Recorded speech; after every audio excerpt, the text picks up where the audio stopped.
Playing excellent games, it is easy to lose yourself to beautiful music and visuals. Feel the utmost beauty and importance of the moment experienced. Often, what drives this feeling is the sense of grandiose delivered by the scale of the game. It is no surprise that in such moments like this one, games take away the player controls and pull the camera back, showing how small the character is, how insignificant compared to the sheer magnificence of the world. This feeling is something we all humans are subject to. That is why throughout the history we have considered mountains to be dwelled on by gods, constructed colossal buildings, and always pondered on the stars above. That's also exactly what top-down view games don't have. Hi there, my name is Timothy and I'm having this problem right now. All of the assets on this scene are quite pretty. However, they lack the grandiose I talked about.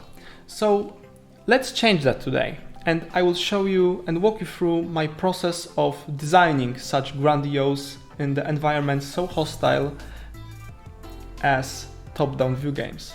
Let's go. So this is my scene, plain background. You can see the difference, right?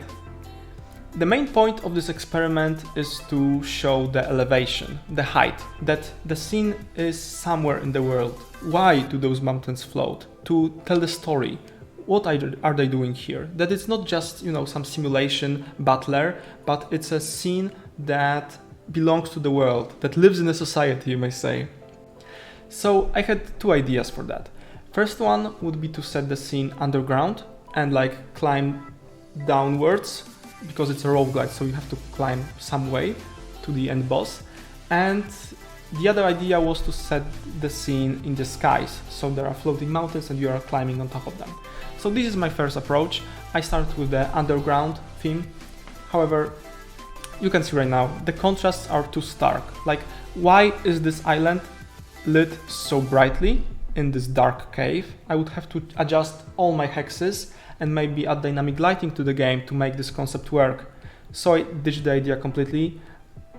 I'm lightening the stones right now, and I will try to make the other idea work. So you have all seen Avatar. On the planet Pandora, I think, there were these flying mountains with the vines, just float with some strange magnetism or something. And this concept already explains why are my hex islands floating. So I will try to make that work. And the main character will have a paraglider and will go higher and higher on these mountains until he reaches the top and finds out the big mystery of what's going on here. Also, all these anomalies, gravitational anomalies, will be connected to the primal magic and all this good stuff. The lore, as some people say that. This idea already suits the game much better. However, I've never painted skies, I've never painted things like that, so I'm struggling a little bit. You can see that this sky isn't really that great. It was just a simple base, shapes to establish if this concept will work.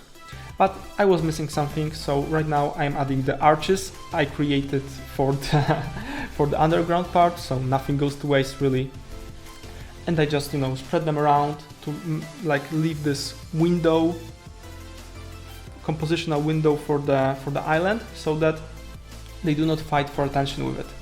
Time for details will come later, when everything is set up properly. And this is the only approach you should really use, because if I spend adding all those details, you can see in the right upmost corner, if I added all those details down in the underground, I would never be in this point. I would still be painting stones in the dark just for the scene not to look good, because the whole approach wasn't good.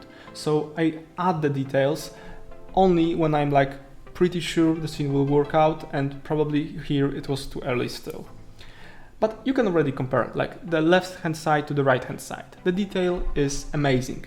So much eye candy, and I want my game to look painterly, to look beautiful, to be really engaging in the visual department.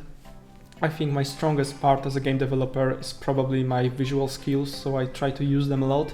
And I will spend my time on such pieces as this just to add the additional detail, you know, the additional things for you to look at, to admire. So this is a very basic like background. There is not much lore here, no buildings, no such things. Just the jungle biome, so you know, a lot of these vines, a lot of mosses, a lot of foliage, a lot of greens, and because there will be 5 biomes, so others will look differently. And here you can see before and after. So this is before and this is after. Great progress if you ask me. So yeah, this detail's amazing. However, the sky was a eyesore to look at. So time for better sky. I've never painted clouds and it's like an art of itself in pixel art. So time to learn this, and I've learned painting clouds during this video. So what it already like happened, but I stole the image from Google just to like, you know, establish some basic shapes, basic shadows, but I will not use it anymore. And now I'm just designing the fluffy cloud texture. And to make a fluffy cloud texture, I just use a big round brush and make this like round, you know, balls of cloud. And I always stick them upwards so that you can see the layering. The darkest parts stick on top of the lighter parts, and the white parts stick on top of the sky. So it's all textures, and I also changed the palette not to be so vibrant because it's the background, so it shouldn't be as eye-catching. The main player should be the scene. And here, you know, I am experimenting with some ideas, so maybe the smudge, some flying primal flew through this. Maybe in the future it will be animated, so he will fly through this and like do those smudges, or maybe some birds will be flying or the cloud will, you know, move. But I don't have really, I have more important things in my development journey right now, but these are all the ideas to keep for later. So I'm basically having like 2 layers of clouds, so the front clouds are a little bit lighter, but not much, just to see the like depth of the scene, and you can see it already looks so much better. I also added some new UI and clouds sticking on top of the arches in front to show, like, to tie the scene together. So the clouds are not only in the background, but also are coming towards you, you know, on the like flatter level. Yeah. And that's all from my time lapse, but the story is never finished until we see it in the game. So let me show you around. Great, so we're in the game and you can see even the empty scene looks alright.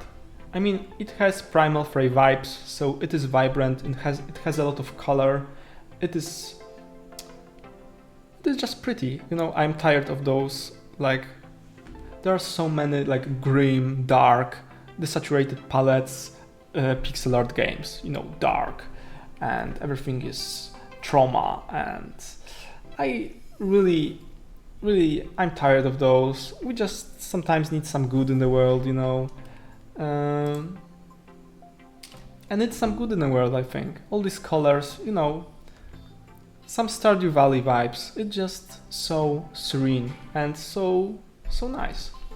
So I have new icons too, and you can already tell it looks so much more as a game than it looked previously, and it's just the background.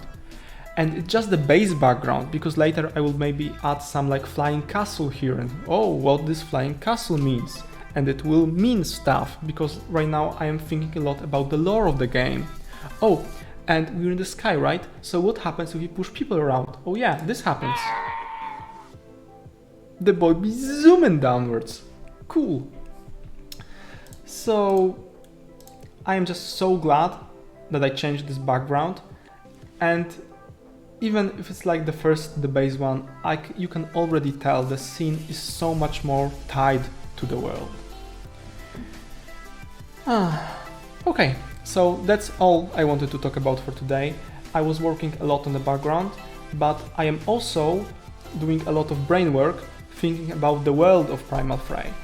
And All I can say is that there will be a lot of interesting lore to follow, a lot of interactions, dialogues. There are not only primals, but there are other things in this world and other interesting concepts to discover for you. Nothing of my ideas is in-game based yet. You may consider that an Easter egg. But yeah, you will see in the future when I add game stuff, but also lore stuff. Okay, that's been all for today. I was Timothy with Primal Fray. If you liked the video, give it a like, give it a sub. Also, write me a comment, because all of you that are on my Discord, write to me on Discord. And YouTube hates me for lack of comments under my videos, so spam this comment button. Okay, that's been all from me, and see you next week with another video. Cheers!